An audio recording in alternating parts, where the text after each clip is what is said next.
Ladies and gentlemen, boys and girls, children of all ages, as long as you're over 13, thank you so much for joining us today on The Gas Up. As always, my name is John Case. With me is my co-host, Joe Remele. Joe, how are you doing today? I'm good, man. Episode 3, we made it. We made We're it. recording. This is, as always, exciting, and I'm excited to get into it today. Absolutely, right? I didn't know if it was going to happen or not. We had a couple of technical difficulties, some scheduling conflicts. Life got in the way. So it's always interesting when we can finally get a time, sit down, and actually chop it up like we'd like to do.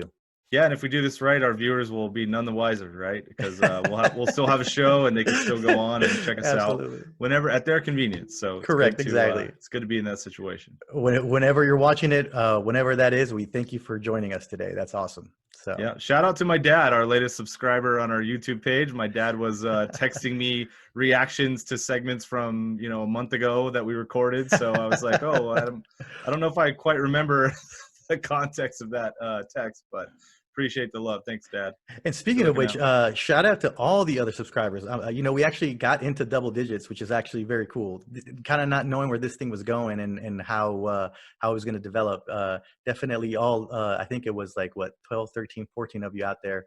Thank you so much for taking the time to subscribe. And we actually got, as a matter of fact, we got our first dislike. Oh, so man. I think that makes us official. I think it's a good feeling to get that out of the way, right? Like, agree to disagree. The first thumbs and by down. the way, if you don't leave a comment, your dislike is like, it's like going to dinner and just saying like, oh, this sucks at the end without like any sort of constructive criticism or review. So, drop us a comment. Tell us why you disliked it, or maybe you're just being a tool and you just wanted to dislike us. Either way, I feel like we made it, so it's a good feeling. I agree. Getting it out of the way early. Controversial for one reason or another. I don't even remember what show or what segment that was, but appreciate the hate. The hate means you made it. And we got it out of the way. So hopefully more thumbs up and thumbs down to come. It is what it is. It comes with the territory. It's part of the game. That's right. Yeah, that's right. Hey, so tell me a little bit about your week. It took us a while to get here. It's not our normal recording time. So walk me through how we got here. It was a busy week. I think they're getting progressively busier, which is getting, obviously, the balancing act becomes a little bit more difficult. But it was a good week. I got a lot of great opportunities. I'd called you earlier in the week, and I said, man, like it feels like I got a full-time job here. And you just started cracking up because, obviously, as a business owner and a consultant, you never really put yourself in a position where you're employed, quote unquote. Yeah. But it's just one of the deals I have going on right now. It's just they're at the precipice of a great opportunity, and I'm very much needed in that realm to kickstart a sales strategy. So it basically is equating to a full-time job right now, and I'm super blessed to have it, considering everything that's going on. But I basically called you and said, hey man, at some point in this week I got a full-time job. I don't know how that happened. So but it's good, man. How about you? How was your week? That call was pretty amazing because as I recall, it went something like, hey Case, I think I might have a job now. I think I'm booked, bro. I think I'm booked for the next couple of Completely months. booked. Yeah.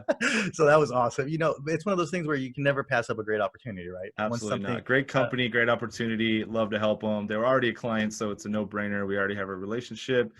They want me to dig a little bit deeper, and I'm happy to do that for them. So see, that's awesome. And hopefully, you continue to get great opportunities like that, because kind of like we talked about last week, right? What you have a chance to kind of sift through and pick out the things that you like. And when you have a great partner that you feel matches you and what you're trying to accomplish within your own organization, well, then might as well try to knock it out the park. So definitely have to keep us kind of in the loop as things develop, as it becomes a little harder and harder to schedule this thing as we're working around your full-time job. They're like, why are they 2, 3, 4 weeks out on the next episode? Yeah, well, what happened there? It's like, that's the blessing of being a consultant, is that you do a great job for a client, and the options are endless. So like literally one client could be engagement upon engagement. Everything could grow. Things could develop into, quote unquote, not a full-time job. That was kind of a joke, but like the all of your time is gone. Yeah, exactly. So it feels like a full-time job. Yep. So that's the exciting part, is like all you need is 1 or 2 great clients in this business. You don't, in your shoes, like I would love to hear your thought process on referrals and how do you maintain your book of business, because not everyone's going to buy or sell a house every month. It's obviously you're going to get some one-off type clients, and then it becomes a game of, can they refer into a friend, a family member, or somebody that, you know, is in their network, but you're not going to get like that residual, you know, you're going to keep producing opportunities for me for a long period of time. So how do you balance that out? You know, it's funny. It's kind of because the thing about with the real estate is not everybody buys at the same time. As a matter of fact, like Mm, right now, working with a variety of buyers, and they're all at different stages. One person has the money on hand, but they don't have the credit. So we're actively working to get the credit in a place where we can actually get the loan, right? Somebody else is on the flip side. They have the credit, but they don't have the down payment. The down payment's coming down the line. They're expecting a bonus to come in from work, and so we're building everything up to that point. And then I have another one that has neither. So we're working on both ends. lots of work. But the reality is, so it's kind of it's staggered. And what's interesting with the referral business is that oftentimes in that time frame, there's opportunities there as you're working with them, as you're showing them the value of what it is that you're bringing to the table. They're happy to share that with their friends and family, colleagues, and you never know where you can get even more work from that. And the good thing about it is that you can kind of stagger it a little bit, because normally, obviously there are instances where it does happen, but normally everybody's on a little bit of a different schedule, so you can kind of Mm. space them out. While I'm working with somebody looking at homes, somebody else is working on the credit, somebody else is working on getting the down payment. So we're actually in different stages within the same process, and so my time can be allocated differently with each one, whether it's counseling on one side, physically being at properties on the other side, or writing offers. They're all kind of a little bit different, and it allows us to space things out quite nicely. So Give us an update on the plant. Everyone's dying to know how the what plant's doing. Has it grown? Is it tending towards one side or the other? So Um, I don't know if you can tell, but that sucker is right now living its best life. For if you actually take the time, and I'm sure hopefully somebody down the line does, to actually so compare the time side lapse the to time, plant. that sucker's gotten bigger. It Please really do that has. for me. I'm not going to be doing that. So if you're a subscriber and you want to make a couple extra bucks, hit Yeah, me up. time lapse the, We'll the time the lapse plant the back there. plant. Yeah, from Yeah. no plant to big plant. So the plant is Are you rocking and feeding it? rolling. What's your plant? You know, how do you harvest this thing from here? Do you give it plant food, or do you just kind of give it? You Do you know, talk to it? They say you're supposed to talk to your plants, so I don't know if you're doing So that. full disclosure, first plant I've ever actually had, like, and trying to keep it alive has been a bit of a challenge because I forget to water it. I forget to put it out in the sunlight. So it's actually been a concerted effort to try to keep that guy alive, or Well, gal. I don't so even know what this it is like is. a weekly checkpoint now. Oh, If I see 100%. that it's like It's like, tending down, I'm gonna be like, have to bro, you call me gotta out. get some, you gotta get some water on that thing. You gotta take Viewers, care of if that. we get to week 4 here and you notice the plant is slouching, just shoot us some comments and we'll fix that for you. Because Please drop us a comment in the video. by Case's own admission, he's not a green thumb. But So I'm it's working on fine. it. So to answer your I question, mean, right now I've you're been, hitting pretty nice. yeah, plenty of water. I actually walk it around the house, so I take it from inside to outside to get, But do you talk to it? I That's the do talk to question. it. I do Do talk you? to it. I like. What do I you try to do? get You it change hyped your up. voice? Is it like I'm a like, like a cute pet no, voice no, that no. you It's use? more like, okay, we're gonna be on camera today, so I need you to look your best. I need you to go Oh, out there. it's like you're coaching. It's It's it's like a like, well, coach. Yeah, it's like you're my like, co-host. I mean, besides you, the don't let me plant is down the today, plant. exactly. I We don't need want you you in the drawing all the game. attention, but you got to look good. You got to put your best face forward, kind of situation. So it works. We'll keep an eye on the plant overall and see how it develops. It's But got a yeah, little man, Seinfeld feel to it, right? It's a you little can definitely show see it's about like, nothing right now. ooh, it's looking good. It's looking good. Well, Perfect. with bouncing off of that, the full-time job, how did you find trying to balance that in this? Because obviously we're not recording on Sunday. We normally record on Sunday, usually like around midday. It's a little bit later in the week, and it's later in the evening.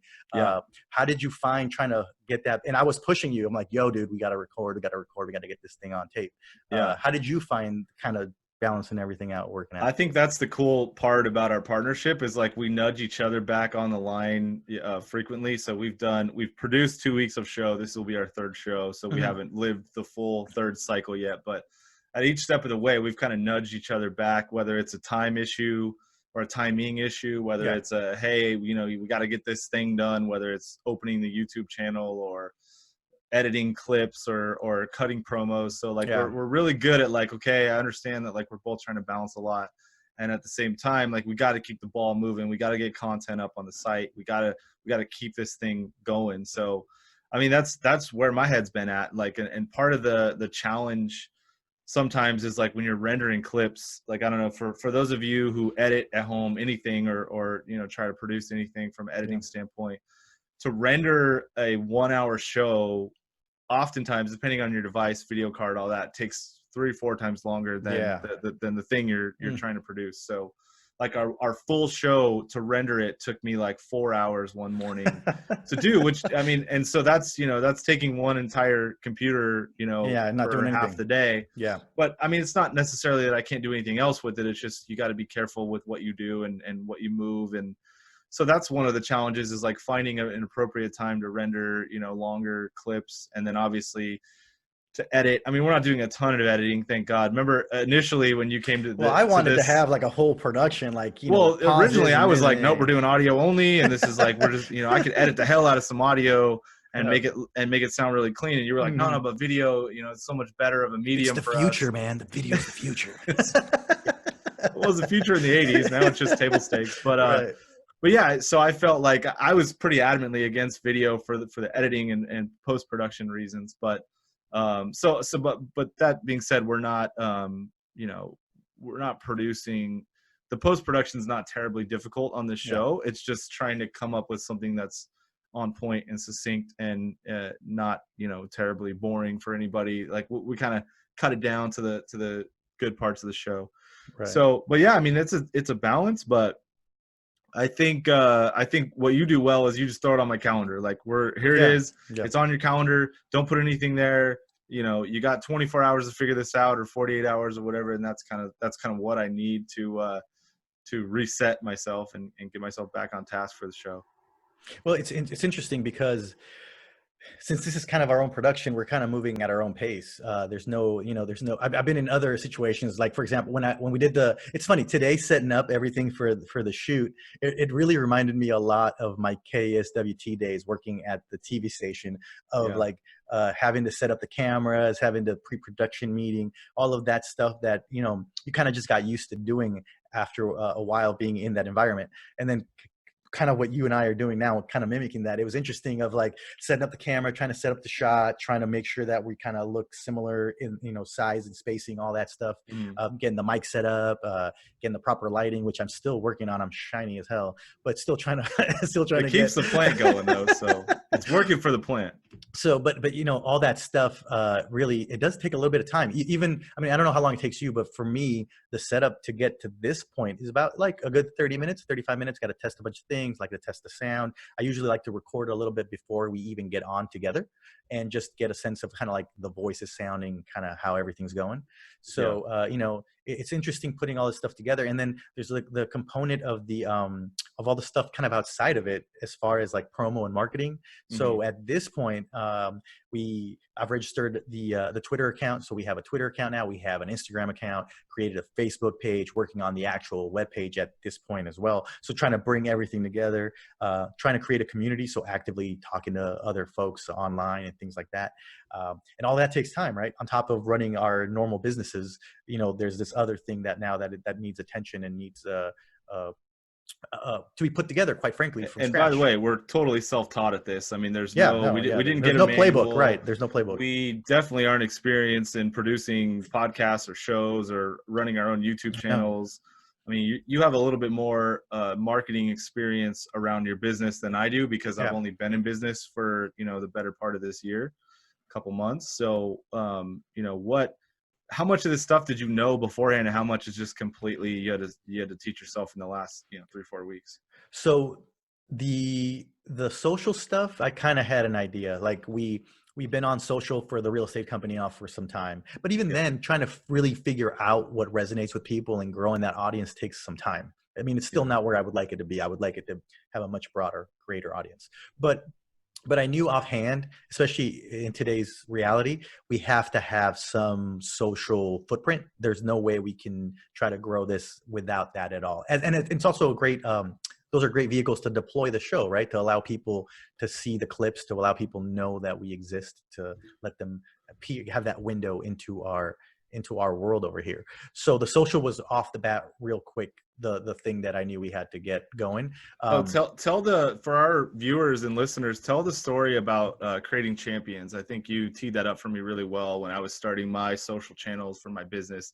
how you basically said, you know, grab some people that you're close with and make them your champion, meaning reach Hmm. out and say, you know, it would mean the world to me. So, you know, kind of walk people through Yeah. the advice that you gave me, because I definitely use it, and it's Hmm. something that I use in my business every day. And I have like a group chat or a couple people that I always ask, you know, hey, can you like or share this? So Hmm. share the advice that you gave me with everybody else, 'cause I think it's really powerful advice. Absolutely. So, and this is, by the way, not an original idea. This is something that I took from another coach It as was new well. to me, so I Right. mean, I Exactly. appreciated it. So, Yeah. but the idea is that there will always be people in your life, generally speaking, who want to see you succeed, who root for you to succeed, and who know the caliber of the person that you are and the quality of the work that you do. And so, whether it's people that you've worked with previously, or sometimes it might be family members, friends, folks in your circle who know who you are and are willing to vouch for you. You call them your champions. Those are the people who are willing to go at bat for you and who are Hmm. willing to tell people, hey, check this out. This is my buddy Joe, my buddy John. They're putting this thing together. It's pretty interesting. You should check it out yourself. So they're Hmm. willing to go, because it's funny. Even though nowadays all you need is like a share or like a retweet or a like or whatever, that social currency is hard to come by. You'll find sometimes you put a post up and you think it's fantastic, right? You're like, oh, look at that. I spent And all it time. just whiffs, right? Oh, dude, it just glossed over. Nobody even Yeah. looks at it, right? Yeah. And so Like, having what those, was it? Me? What did I do? It's yeah, just not exactly. Or did interesting. the message, yeah, exactly. Start Like taking say, it all personal. yeah. Well, I mean, especially for example, like a real estate nerd like myself, right? Oh my God, this article is talking about this and that, and da da da. Yeah, And you put this it is up there, and it's like badass. crickets. Nobody pays Yeah, attention, right? And I'm like, no but one's this got was time great for that. information, right? Yeah. So your champions, the people that are willing to go to bat for you, that's where they can really help you out, especially at the beginning. At the beginning, a lot of people don't know who you are. A lot of people may not have ever heard of you, and so having those folks out there who are willing to give you pub, if you will, like, hey, check this guy out. Or I have a couple of folks, for example, that I know when I need to get something out, especially my biggest one is when I have a listing. When I'm actually Mhm. selling a home, I need Right. to get eyeballs You on need it. the So broadest network on that. Yeah. 100%, like the more people who can see it, the better, because that gives my client a better chance to sell the home. Yep. So what I try to do is when I have a post coming out, I'll hit up my folks, my champions, and I'm like, hey man, hey gal, can you help me out? I have this thing coming out. I'm going to make it live at like 8 p.m. Would you mind just sharing it with your network? Because when you hit share or when you hit like, that populates on your side, letting people know John liked Joe's post or Right. Joe Everybody shared sees it. that. Mhm. That's a huge network It's hit. it's social currency. I like to call it social currency. It really is That's a social cool way to currency. say it. So And what's been your experience? Because when you told me that, I was like, yeah, like duh, right? That was an epiphany that was waiting to be had for me, because there's some people that were already in that category for me. Like I had champions that I just didn't know were champions that always like my stuff, always share my stuff, always comment on my blogs. Like they're actively engaged. I don't have to ask them to do anything. They're just mhm, like, oh, Remy's doing something, I'm going to chase it with a like or a share or whatever. And yeah, obviously thank you to those people. But then there's other people like when you gave me that advice, it's like, well, let me reach for, 5 or 10 more of those type people that I know feel the same way. They're just maybe not as active on social media, or maybe they have a bigger network than a network that I would like to tap into for whatever reason. They're either in mhm, the niche that I'm trying to talk to, or they just have a big network in general, and mhm. you kind of recruit some of those people. So for you, was it like half and half like me, or was it like you kind of had to go find more of those people for your field to share your stuff?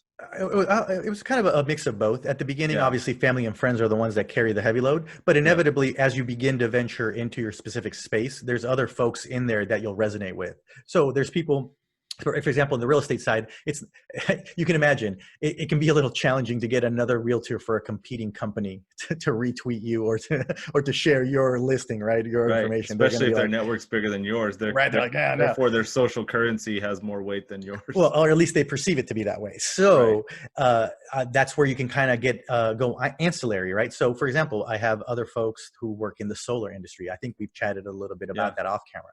Yep. I have folks who, for example, are stagers, who are landscapers, who pool inspectors, all the folks who are around the business, Sure. who then can also benefit from me. So I like to be other people's champions. If you work with me and you do a fantastic job, I have no problem letting people know, like, hey, this person knocked it out the park. The Like, power of referrals oh, continues to be a topic on the show. totally, totally. But it It's an even goes amazing thing. beyond the referral, because, for example, I'm not necessarily telling you like, hey, This is John Smith at 123-456-789. Give him a call. This is Right. more of like, to the world, I'm saying, hey, this is somebody that you should pay attention to. This is somebody that does good work. This is an article that's worth reading. Whatever that situation might be, Yeah. that champion, and in doing that, you kind of build this reciprocal relationship of allowing people to see information. Because at the end of the day, whether they call or not, or whether they click on somebody else clicks on it or not, the simple step of you sharing it, liking it, commenting, whatever, it carries a lot of weight. And that I'm always very grateful for that. It's like, I understand that you don't have to do it. I Mm. appreciate the fact that you took the time to stop while you were scrolling through your feed. Think about how fast people go through their feed, honestly. Like Yeah. whether The it's younger you LinkedIn, are, the faster you fly. yeah, just pa, pa, pa, pa. Oftentimes it's on the phone, right? Right. So the fact that you took the time to stop, make a comment on my post, or share my post, or even just hit the like button, that really means a lot to me, because it shows that for a quick second you were willing to think of me Yeah. and my cause and what I'm trying to do. And that's really powerful. That's really, an awesome thing that you can do. So I always encourage people, like, if there is somebody out there that you do like, that you do appreciate, share their stuff, hit Yeah. the share button, hit the like, make a comment, even if it's something like, dude, I love you. If it's a bakery, I love Yeah. the fresh baked bread, man. It's amazing. That little nugget might be what pushes somebody to be on a Friday night. I've been wanting to check out this bakery for a while, and I haven't had, but I saw that So Case and made a so comment. likes it. Yeah, Yeah. let's go check it out, right? Don't be Or stingy with the love, man. We need love totally. right now, especially small business. Like, Mhm. give those people some love, because they're. And by the way, shout out to, I had an epiphany today. We went out to breakfast to a place we haven't been in a long time, but they're open now. Yeah. We wanted to show our love for them, and you could tell that a lot of these businesses, especially in the food industry or bars even, they're open, but you can tell they're not necessarily profitable right now. Oh, Like, they're kind of 100%. open out of the kindness of their heart, is what I told my wife. Like, these guys aren't making any money, and they're having a tough time getting staff because people are still riding fat on unemployment. And so thank you to those businesses that have reopened Yeah. to basically no financial gain, because you could have stayed closed and limited our options as consumers. And so I appreciate that they're open and they're doing the right thing, and they're hoping that things build from here. And so that's really cool. And I just kind of was super appreciative after we had breakfast today that these guys are still hurting, they're still losing money. Treat them accordingly, treat them like they're kind of out here helping us, instead of And they are, right? They're providing a it's not a fantastic greed service. business right now, for sure. There's very little profit, if any. And I'm sure you could ask a lot of business owners right now that are open, and they'll tell you the same thing. Like, we're not open because we're killing it. We're open because we're allowed to, and we want to hit that crescendo back to where we were, or maybe even better, right? But it's tough, right? Like the places that I've been to and the places that I've seen, even the restrictions alone, I don't think they'll be able to go back to full capacity anytime soon. So Yeah. they're definitely hurting in that respect, as far as the necessary. Because I mean, in any business, right? You usually have a game plan of, we're going to need this many bodies, for every X amount of hours that we're Yeah, open, in restaurant, order it's all to. about flipping tables, right? So when you write your business plan as a restaurant or a bar, you're like, okay, we got 30 tables in here. They're We need two to pa tops pa and pa four pa pa. tops. Yeah, yeah. We got to flip every table 7 times an hour. Right. That's our break even point.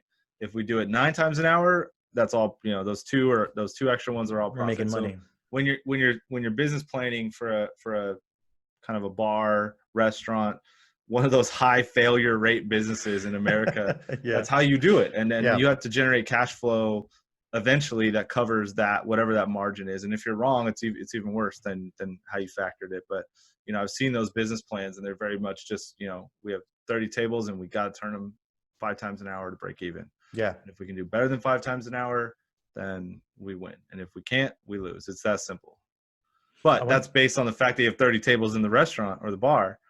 Now, right now, the governor could say, well, you can only have 12 of those active, and the other, whatever's left, 18, got to be X'd out. And then you're like, well, how the hell do I make any Yeah. money How does doing that that? even? How does that even work, right? So, but you got to open eventually. You got to get in the game to play the game. So it's, like I said, it's very eye opening being out right now, because it's like, oh man, this is a tough market to try to have a business in, especially if you just open the business. Like, there's some businesses that just happen to be building themselves up, and now they Yeah. open, and it's like, this isn't what we How forecasted how at is it all. over there? Does it feel more normal-ish? Like, are people more out and about? I definitely see more traffic here in San Diego for sure. There's definitely a lot more people out. This is a very strange time, because I think the case counts say we're backing up real fast. We're Yeah, going the wrong exactly. way in a hurry. So everyone's like, but we can do all these things. So now you really figure out how bad you want it. Like, okay, every single day, 1,000 more cases in California. Every single day, it goes Yeah, up 1,000, 3,000, 4,000, 5,000. We're going to see a 6,000 today. By the time this airs, we might be in the more. eight, ten Yeah, thousand, right? So then it's like, you either really got to want it, or you really got to feel safe in the environment you're going into. I think it's a combination of both. You got to feel safe and you got to want it. But yeah, I mean, this is not a great climate for business. So especially for those type of businesses, obviously there's other types of business that is doing quite well and we're unaffected or positively affected. But it really makes you thankful that people are taking risks financially just to create some sort of normal that we all kind of crave. But it's a very tense time right now for that. absolutely, absolutely. And that's why bringing it back around, give those likes, those shares, those comments. You never know Don't be how stingy. positively, yeah, those things could positively affect one of those businesses, and boom, you're doing your good deed for the day. So Yeah. definitely keep track on that. And then another thing, so the evolution of this thing at this point, hopefully down the line, we'll have I'll make sure we can upload all of our handles so that if people want to find us on other media, as far as on our Instagram or our Twitter, Facebook page, whatever, we'll make it super easy for folks to be able to find us. Yeah, Inevitably, at that some way, point. if you want to thumbs down us at that point, then you could DM us and Okay. say, "Hey, you guys are assholes, and here's why," and then we could actually respond. And if you could do it on Twitter, and then maybe on Facebook, and then maybe also on Instagram, that way we can have a nice, robust client or community interaction. That would be fantastic. Yeah, We would it'd be love that. great. So uh, I got another question for you with regards to not just the timing and the production of everything, but how do you feel like the show's coming along? How do you feel about today? I'll be honest, I was a little nervous, not in the sense of um, like butterflies or anything of that. More so like at this point, like you said, we're carrying a show, right? So we Yeah. produce content, think about what you're saying. The first show was kind of like a one-off, like let's see if we can do it. Show number 2 was kind of like, okay, let's put it together. But this one took a little bit of getting up to this point. How are you feeling about that? I think this is a make or break show, and I thought about that as we were kind of preparing today. Like, the first one, we did production meeting on top of production meeting on top of, we even made like a little mini script for it. We were so prepared. And Yeah. what we found is, like, it took a steady build up to get to the better part of the show. Like, it just took us kicking the ball around for a couple segments to get really comfortable with each other. And so in the second show, we kind of scaled it back. We didn't do so much planning, and we tried to make things play out a little more organically during the show. And I think this one even more stripped back. Like, we basically just said 4 topics on the board. We're gonna Just run go with however. it. We're gonna start recording when we start talking, and maybe there'll be some good stuff before the actual quote unquote show. Which I think ultimately is going to be the format, right? It's going to be like, hey, here's some things to keep us on time and keep us informed, and things we're going to study before we talk about them, so we don't have, the fact checking world doesn't come and crush us in our ignorance. But I think the better version of this show will ultimately be just you and I. I think some of our phone calls would be great shows. It's like a bummer. Like, whenever we have a great phone call, like yesterday, when we were just kind of talking through, okay, we're a little bit late on the recording. Here are the topics. We're kind of honing in on our topics. I was like, man, that was a great phone call. Yeah, it That was. would have been a great show if we Yeah. just happened to record that. So what I'm learning more and more is that we have to trust the fact that we have great conversations in general. And as long as we stay on topic, and we're not just like, oh, I don't know what to talk about. Like, let's talk about ping pong tournaments or whatever. Like, as long as we have a subject matter, we'll do great. We just got to trust ourselves. We got to keep putting out content. We do have to find that home, that consistent drop time that you can count on us on X day at X time Yeah. to have content out to you. We got to get in your iPods and your Apple Music and your Spotify's in your kind of airwaves that way, because I feel like I would listen to the show as a listener more on audio channels than I Audio would on only. video Yeah. channels. That's just Yeah. me personally. So, like, for the me type of listener that listens to podcasts but doesn't necessarily go on YouTube to watch stuff, I'm like, we're kind of missing a crucial part of the demographic. And actually, I listen to podcasts frequently when I'm in the car, to educate myself on business and on how to be a better consultant, how to sell, whatever it is that I'm selling. And oftentimes it's also sports and pop culture. So like literally everything that our show are the things that I listen to on audio format, even the radio, right? I listen to AM 570 and ESPN 710 Yeah. when I'm in the car as well, just to get my daily dose of like what's going on in the sports world. Right. Right. So yeah, I think that, we owe it to our viewers and our early subscribers to get into those mediums so that we can expand and make better content. But I feel really good about the direction the show's going in. I know we released on Saturday night at 8 p.m. It was the night before Father's Day. Yeah. That was probably a mistake to drop our whole show on Saturday night. Even though Still got right a couple now, views. I mean, we still got a couple views. yeah, we had it some wasn't views, terrible, and but definitely not as much traction as before. a Previously, lot the of episodes, this is we don't get disheartened on how many clicks, how many views. Like we're not Right. obsessed with that, which is good, because if we did, we'd probably have jumped off the highest building by now. But because you're creating a canvas, in my opinion, Yeah. we're creating a canvas for people to come in and check us out and watch 2 or 3 segments if they don't have time, or watch a whole show if it's a if the topic of the show or some segment is important to them. And we're going to continue to paint that canvas for everybody.